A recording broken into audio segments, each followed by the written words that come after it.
ಶ್ರೀಧರ ಜ್ಯೋತಿಷ್ಯ ಸದನ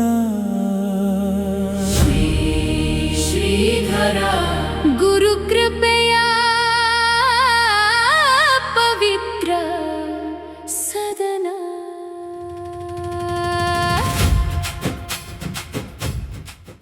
ಓಂ ನಮಃ ಶಾಂತಾಯ ದಿವ್ಯಾಯ ಸತ್ಯಧರ್ಮಸ್ವರೂಪಿಣೆ ಸ್ವಾನಂದಾಮೃತತೃಪ್ತಾಯ ಶ್ರೀಧರಾಯ ನಮೋ ನಮಃ. ನಾನು ಕೃಷ್ಣ ಭಟ್ ಯಲ್ಲಾಪುರ. ಇಂದು ಜುಲೈ 2ನೇ ತಾರೀಕು ಗುರುವಾರ. ಇವತ್ತಿನ ರಾಶಿ ಭವಿಷ್ಯವನ್ನು ಅವಲೋಕನ ಮಾಡೋಣ. ಮೇಷರಾಶಿಗೆ ಇವತ್ತಿನ ದಿನ ಉದ್ಯೋಗದಲ್ಲಿ ಬಡ್ತಿ, ವಿಶೇಷವಾಗಿರ್ತಕ್ಕಂಥ ಸ್ಥಾನಮಾನ ಪ್ರಾಪ್ತಿ ಇದೆ. ವೃಷಭ ರಾಶಿ, ಭಾಗ್ಯದಲ್ಲಿರತಕ್ಕಂತಹ ಚಂದ್ರ ಇವರಿಗೆ ವಿಶೇಷವಾಗಿರ್ತಕ್ಕಂಥ ಧನಲಾಭವನ್ನು ಉಂಟು ಮಾಡ್ತಾನೆ.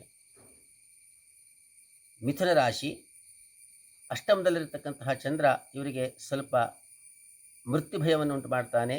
ಶಿವನನ್ನು ಸ್ತೋತ್ರವನ್ನು ಪಠಿಸಬೇಕು.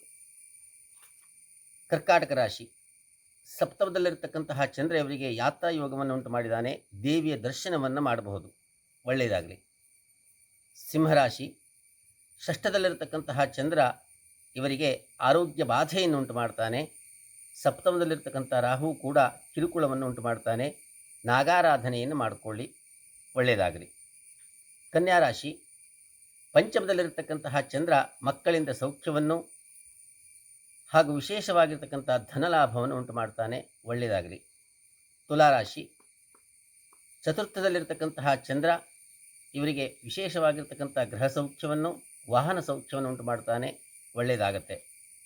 ವೃಶ್ಚಿಕ ರಾಶಿ, ಸಹೋದರ ಸಹೋದರರಿಂದ ಇವತ್ತಿನ ದಿನ ಕಿರುಕುಳ ಇದೆ. ಸ್ವಲ್ಪ ಎಚ್ಚರಿಕೆಯಿಂದ ಮನಸ್ತಾಪ ಆಗದೇ ಇರುವ ರೀತಿಯಿಂದ ನಡೆದುಕೊಳ್ಬೇಕು. ದೇವಿ ಸ್ತುತಿಯನ್ನು ಮಾಡಬೇಕು. ಧನುರಾಶಿ, ಇವರಿಗೆ ಅಷ್ಟಮದಲ್ಲಿರ್ತಕ್ಕಂತಹ ಗುರು, ಚತುರ್ಥದಲ್ಲಿರ್ತಕ್ಕಂತಹ ಶನಿ, ದ್ವಿತೀಯದಲ್ಲಿರ್ತಕ್ಕಂತಹ ಚಂದ್ರ ಮಿಶ್ರ ಫಲವನ್ನು ಉಂಟು ಮಾಡ್ತಾನೆ. ಗುರುಸ್ತೋತ್ರವನ್ನು ಪಠಿಸಬೇಕು. ಮಕರ ರಾಶಿ, ಮೃಷ್ಟಾನ್ನ ಭೋಜನದ ಲಾಭ ಇದೆ ಇವರಿಗೆ. ಶತ್ರುಗಳಿಂದ ಜಯ ಇದೆ. ಕೋರ್ಟು ಕಚೇರಿ ವ್ಯವಹಾರಗಳಲ್ಲಿ ವಿಶೇಷವಾಗಿರ್ತಕ್ಕಂತಹ ಜಯ ಇವರಿಗೆ ಪ್ರಾಪ್ತಿ ಇದೆ. ಕುಂಭರಾಶಿ, ವಿಶೇಷವಾಗಿರ್ತಕ್ಕಂಥ ಆರ್ಥಿಕ ನಷ್ಟ ಇವರಿಗಿದೆ. ಬಹಳ ಎಚ್ಚರಿಕೆಯಿಂದ ಆರ್ಥಿಕತೆಯನ್ನು ನಿಭಾಯಿಸಬೇಕು. ದೇವಿಯ ಸ್ತುತಿಯನ್ನು ಮಾಡಿಕೊಳ್ಳಿ. ಮೀನರಾಶಿ, ವಿಶೇಷವಾಗಿರ್ತಕ್ಕಂಥ ಧನಲಾಭ ಇದೆ. ಬಂಧು ಬಳಗದಿಂದ ಸಂತಸ ಇದೆ. ಮೀನರಾಶಿಯವರಿಗೆ ಒಳ್ಳೆಯದಾಗಲಿ, ಒಳ್ಳೆಯದಾಗತ್ತೆ. ಸರ್ವೇ ಜನಾಃ ಸುಖಿನೋ ಭವಂತು. ಶ್ರೀಧರ ಜ್ಯೋತಿಷ್ಯ ಸದನ ಶ್ರೀಧರ